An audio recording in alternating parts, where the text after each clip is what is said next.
우리 다 함께 1월의 말씀을 암송하시면서 하나님 앞에 예배자로 나아가시겠습니다. 여호와여, 내가 주께 대한 소문을 듣고 놀랐나이다. 여호와여, 주는 주의 일을 이 수년 내에 부응하게 하옵소서. 이 수년 내에 나타내시옵소서. 진노 중에라도 긍휼을 잊지 마옵소서. 아멘.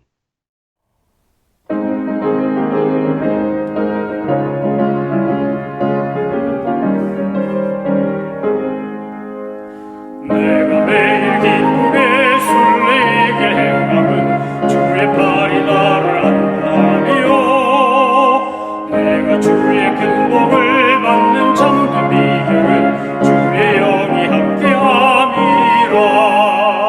성령이 계시네, 할렐루야 함께하시네. 좁은 길을 걸으며 밤낮 기뻐하는 주의 영이 함께함이라. 첫날 죄에 빠져서 평안함이 없을 때 예수 십자가의 공로 힘입어 그발 아래 엎드려 참된 평안을 주의 영이 함께함이라. 성령이 계시네, 할렐루야 함께하시네. 좁은 길을 걸으며 밤낮 기뻐하는 것 주의 영이 함께함이라. 나와 동행하시고 모든 염려하시니 나는 숲의 새와 같이 기쁘다. 내가 기쁜 마음으로 주의 뜻을 행함은 주의 영이 함께함이라. 성령이 계시네, 할렐루야 함께하시네. 좁은 길을 걸으며 밤낮 기뻐하는 것 주의 영이 함께함이라. 세상 모든 욕망과 나의 모든 정욕은 십자가에 이미 못을 박았네. 어두운 밤이 지나고 무거운 짐 벗으니 주의 영이 함께함이라. 성령이 계시네, 할렐루야 함께하시네. 좁은 길을 걸으며 밤낮 기뻐하는 것 주의 영이 함께함이라. 하나님께서 오늘 우리에게 주신 말씀은 사도행전 21장 37절로 22장 16절까지의 말씀입니다. 여러분은 사시면서 혹시 손가락을 베어보신 적이 있으신가요? 통증을 느끼는 상처는 우리에게 아픔도 주지만 몇 가지 유익을 줍니다. 아프지만 손가락을 베어보면 손가락이 얼마나 중요한가를 새삼 느끼게 됩니다. 그리고 조심하게 됩니다. 평소와는 달리 손가락을 한번 다치고 나면 또 다칠까봐 귀중하게 생각하며 잘 다루기 시작합니다. 살아가는 동안 우리는 삶에 상처를 입습니다. 고통을 당합니다. 아픔을 겪습니다. 내 의도와는 상관없는 것들로 인하여 우리가 어려움을 당할 때, 공격을 당할 때 참 마음도 힘들고 몸도 지칩니다. 그러나 이런 일들이 결코 우리에게 무익하지만은 않습니다. 이 일을 통하여 우리에게 고난을 통해, 고통을 통해 너무나 소중한 것이 무엇인가를 깨닫고 그리고 보호하며 조심하게 되기 때문입니다. 사람은 누구나 충격적인 일이나 급작스러운 사건을 경험하게 되면 극심한 감정의 동요를 느끼게 되어 있습니다. 상처, 아픔, 고통으로 표현되는 일들을 겪을 때 말할 나위가 없습니다. 힘들고 지치게 됩니다. 그러나 이런 하드타임이 꼭 나쁜 것만은 아니라는 것입니다. 때때로 손가락을 베인 후에 손가락의 소중함을 깨닫고 잘 보호하는 것처럼 고통과 고난, 무기력함과 초조, 낙심, 피곤함과 같은 것들은 우리로 하여금 나의 참모습, 나의 연약함과 부족함을 깨닫기도 해주고 내 인격과 신앙의 본질을 목도하게 하기도 합니다. 사람의 진짜 모습, 내면의 세계는 편안하고 쉬운 삶에선 잘 드러나지 않습니다. 하지만 힘들고 어려울 때 우리는 우리의 민낯을 보게 되고 동시에 내가 정말 소중히 여기는 것이 무엇인가를 깨닫게 됩니다. 우리가 어떤 사람인가, 내 삶의 우선순위와 가장 중심에 있는 것이 무엇인가를 깨닫는 것은 바로 그런 힘든 시간을 통해서입니다. 많은 경우 우리가 고난과 고통과 어려움 속에서 발견하는 것은 내 삶에 가장 소중하게 여기는 것이 나 자신일 때가 많다는 겁니다. 그렇게 발견하는 겁니다. 오늘 본문 말씀은 오해와 비난과 폭력과 살기등등한 살벌한 분위기 속에서 구원을 받은 이 바울이 천부장에게 요구하여 유대인들에게, 자기 동족들에게 본인의 간증을 하며 복음을 전하는 내용입니다. 삶과 죽음의 기로에 서 있었던 사도 바울이 그 고난 속에서도 로마인 첨정에게 부탁하여 이제 공포에 떨며 숨기 바빠야 될 그가 되려 담대하게 유대인들에게 복음을 전하고 있는 모습을 사도행전은 우리에게 잘 보여주고 있습니다. 그리스도인의 자기 이해, 고난 속에서도 어떻게 믿음을 가지고 살아야 하는가를 오늘 본문 말씀처럼 잘 보여주고 가르치는 말씀은 없을 겁니다. 사도행전 22장부터 26장까지 사도 바울은 예루살렘에 체포되어 로마로 출발할 때까지 총 6번의 신앙 간증 겸 전도 설교를 합니다. 그는 언제나 동일하게 한 가지 사실만을 강조하여 이야기합니다. 그것은 바로 예수님이었습니다. 오직 예수님에 대한 생각, 예수님에 대한 증언, 예수님에 대한 이야기를 들려주는 것이 그의 공통적인 6번의 신앙 간증과 전도 설교의 내용이었습니다. 욕을 먹어도 매를 맞아도 죽임을 당할 뻔해도 그는 상관하지 아니하고 오직 메시아이고 참 구세주이신 예수님만을 선포했습니다.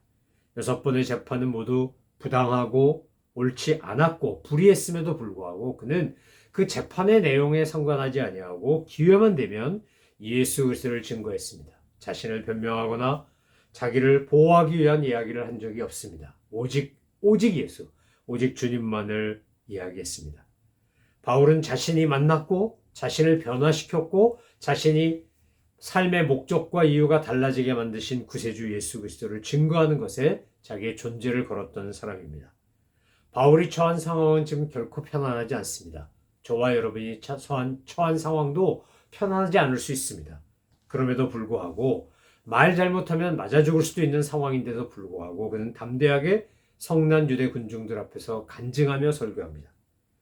그리고 오늘 본문을 읽어보면 참 바울은 지혜롭고 용감한 사람이었다는 걸 알 수 있습니다. 왜냐하면 지금 이 천부장에게 요청할 때 내가 이 유대인들에게 좀 이야기를 해야 되겠다고 얘기할 때는 헬라어로 합니다. 천부장이었던 로마의 천부장이었던 그 사람이 깜짝 놀라서 너 헬라말 할 줄 아냐 이렇게 묻지 않습니까? 그리고 도대체 내가 누구냐? 너 그 이상한 단도 들고 다니는 그런 자객 집단의 우두머리냐? 아니라고 말합니다. 내가 누군지에 대해서는 분명히 밝히겠지만 그러나 먼저 내가 이 사람들에게 내 동족들에게 이야기할 기회를 달라고 요청하고 그리고 담대하게 전합니다.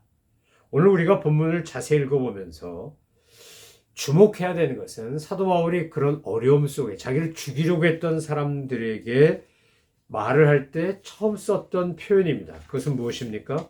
22장 1절에 보면 자기를 때리고 죽이려고 했던 무리를 향하여 그는 부형들이여 이렇게 이야기합니다.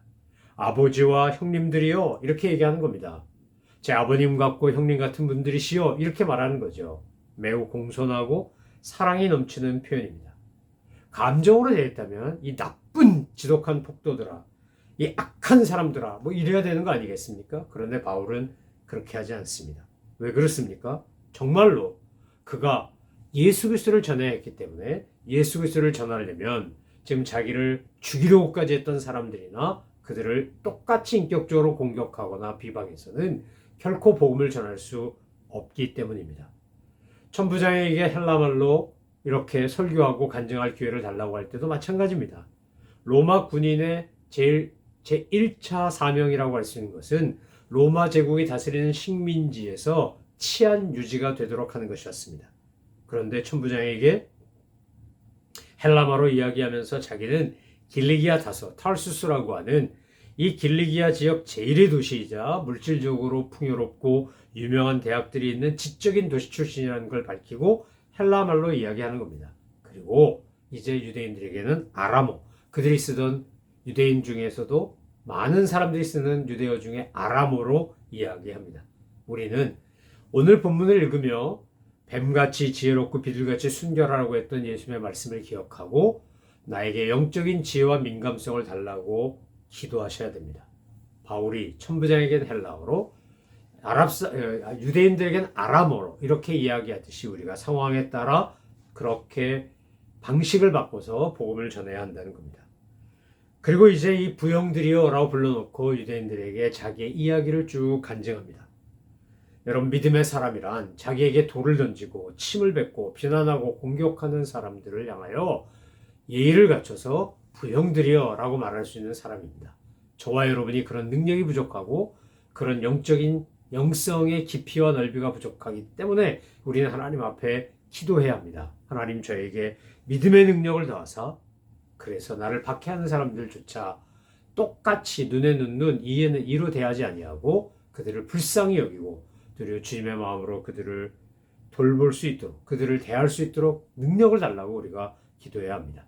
영적인 능력은 눈에 보이는 어떤 은사를 통해서 사건을 일으키는 것도 능력이지만 나한테 원수같이 구는 사람을 품고 용서할 수 있는 것이야말로 가장 큰 능력이라고 할 수 있습니다.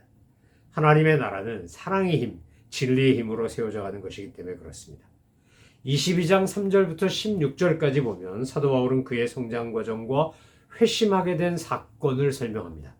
3절 5절 말씀에 보면 그는 유대인으로서 출신 성분이나 교육 과정이나 율법 교육이나 여기에 내가 얼마나 박식하고 정통하고 열심이었는가를 유대인들에게 설명합니다. 여러분이 열심인 것처럼 나 또한 그랬습니다 라고 말하는 겁니다. 가말리엘 문화생으로 유대인 최고 기관인 산헤드린 공의 회원이었던 바울이 얼마나 유대교에 충성했겠습니까? 그가 유대교에 얼마나 충성했으면 스데반을 죽이고 대제사장의 공문을 가지고 다메섹으로 가서 예수 믿는 사람들 다 잡아다가 끌고 오려고까지 했겠습니까? 내가 과거에 그런 사람이었습니다 라고 설명하는 겁니다. 여러분, 우리가 간증을 할 때 전에 예수님을 만나기 전에 내 모습, 예수님을 만난 사건, 예수님을 만나고 난 다음에 변화된 내 모습에 대하여 우리는 전해야 합니다. 이것이 간증입니다. 자기 자랑하는 것도 아니고 자기를 과시하는 것도 아니고 before와 after를, 예수님을 만나기 전과 후를 이야기하며 우리 주 예수 그리스도를 증거하는 것이 바로 신앙 간증의 핵심입니다. 6절로 8절에 보면 사도 바울이 바로 그런 신앙 간증의 핵심, 내가 만난 예수 그리스도에 관하여 증언하고 있습니다. 여러분, 만약 간증을 하는데 내가 만난 예수님에 대한 것이 없다면 그건 간증이 아닙니다. 그건 자기 자랑이자 과시밖에 되지 않을 겁니다. 참된 신앙 간증, 정확한 신앙 간증은 내가 만난 예수님이 누구고 그 예수님을 만났기 때문에 내가 어떻게 변화됐고 내 인생이, 삶의 목적이 어떻게 달라졌고 그 후에 내가 어떤 삶의 열매를 맺으며 살고 있는가를 증언하는 것입니다. 하나님께서 이 사도 바울을 이방인의 사도로 쓰시기 위해서 예수님이 다메섹에서 그를 만나 주셨습니다. 주님은 오늘 우리를 만나 주신 분입니다. 우리를 만나기를 원하십니다. 그리고 우리가 변화된 삶을 살기를 원하십니다. 우리가 주님을 만나고자 한다면 언제나 문 밖에서 두드리신 주님을 언제든지 만날 수 있습니다. 주님을 만나지 않고 신앙생활하는 그것은 껍데기에 불과합니다. 내가 인격적으로 주님을 만나고 내가 만난 주님이 있을 때, 내가 만난 하나님이 있을 때, 나의 삶 속에서 역사하시고 나에게 간증거리가 있는 주님이 있을 때 우리는 담대하게 예수님을 그리스도로 증언할 수 있습니다. 주님에 대한 바른 질문과 답을 가진 사람만이 참된 신앙의 세계를 맛보며 살 수 있습니다. 나에게 예수님은 누구신가? 나에게 하나님은 누구신가? 내가 만난 하나님, 내가 만난 예수님은 어떤 분인가를 우리가 언제 어디서나 간증할 수 있어야 그때 우리는 주어진 역할과 사명을 잘 감당할 수 있습니다. 모세는 하나님을 불붙은 떨기나무 가운데 만난 것입니다. 오늘 사도 바울은 다메섹으로 가다가 살기등등하여 정말 악하기 짝이 없는 모습으로 다메섹을 가다가 거기서 예수님을 만났습니다. 요셉은 하나님의 비전을 이루기 위해 수많은 배신과 미움과 노예생활, 감옥생활을 겪으며 그 삶의 밑바닥에서 하나님을 만납니다. 그리고 자기와 동행하시고 자기의 가는 길을 여시는 하나님을 체험하지 않습니까? 여러분, 오늘 우리가 하나님을 만나는, 예수님을 만나는 분명한 경험이 있어야 우리가 담대하게 믿음으로 승리할 수 있고 우리에게 준 사명을 감당할 수 있습니다.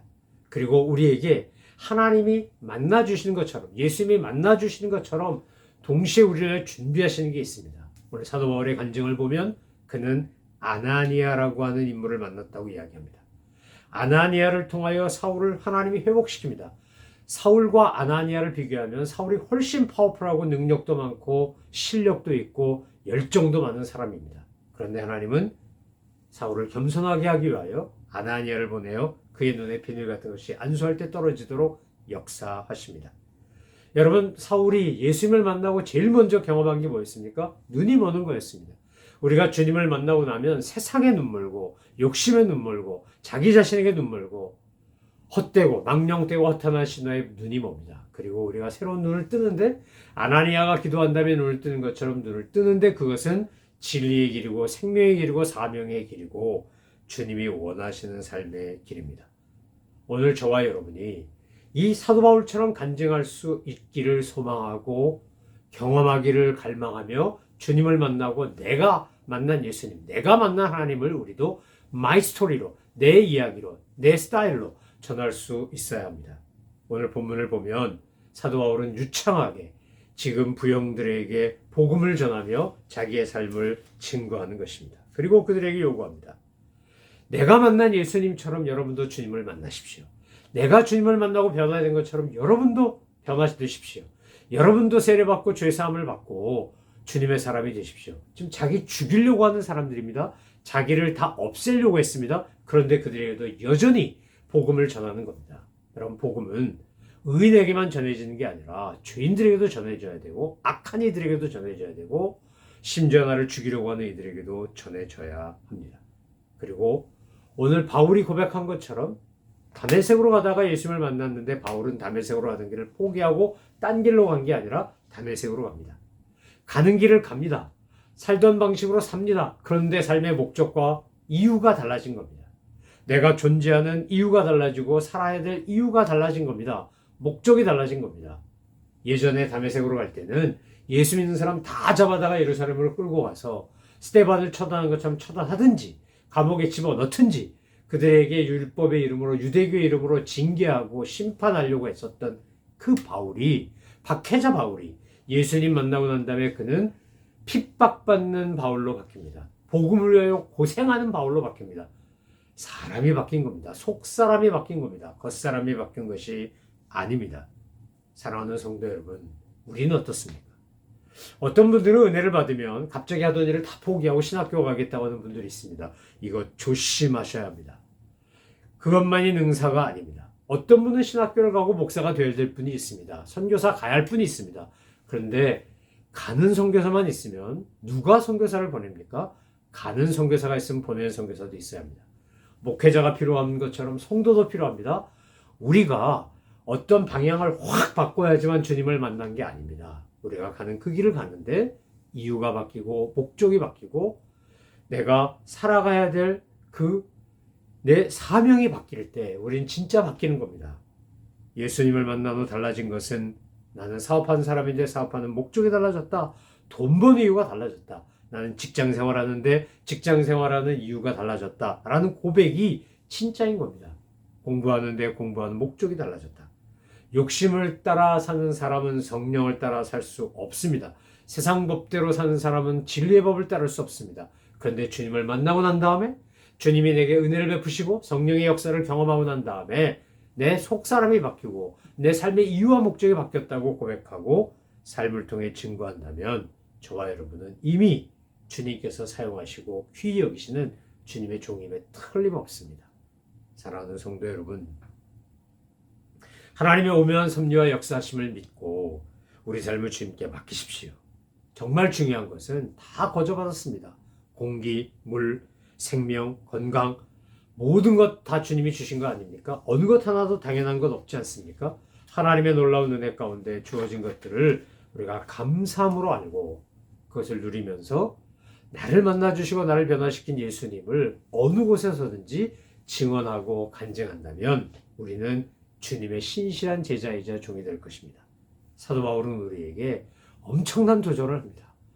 목숨을 잃을 뻔했던 위기 상황 속에서도 그는 담대히 복음을 전하고 간증하고 있는 것입니다.